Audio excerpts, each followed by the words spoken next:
跑得远看着美，没想到都是泥水。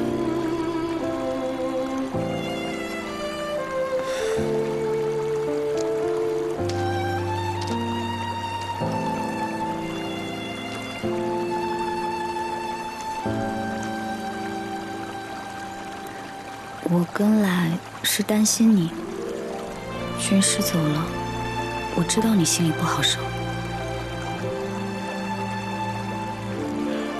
那晚你问我，皇兄是否对我起过疑心？其实他让谢冲跟着我，就是为了监守。监帝走后，他如实禀告，让我选择是杀还是留。你不止留下他，还仍然相信他。是啊，他是皇兄悬在我项上的一把利剑，更是辅佐我多年的军师。有一件事，军师嘱咐我，让我在他死后再告诉你。他的发妻姓高，出自前太后高氏一族。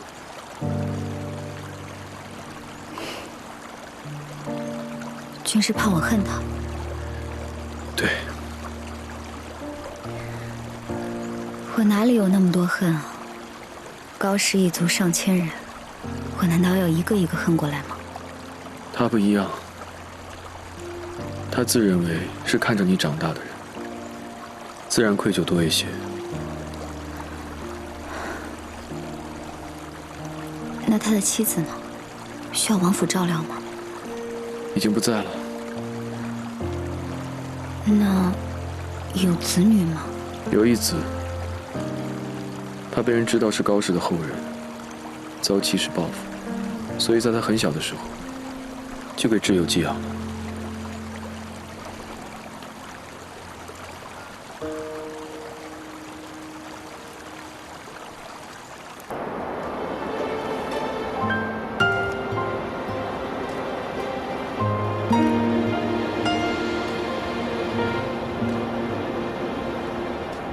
像阵风轻轻地拂过，像朵云等待着雨落，心中期盼的萤火，留有一个角落闪烁，是为你点亮夜空星火。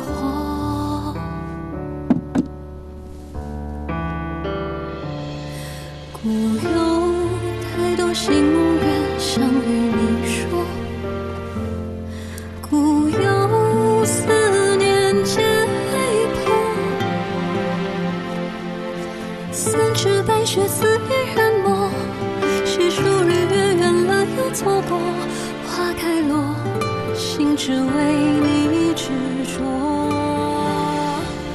若执念像无声，是只为守护一个人。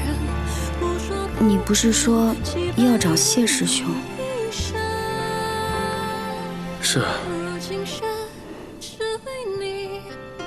那你自己洗可以吗？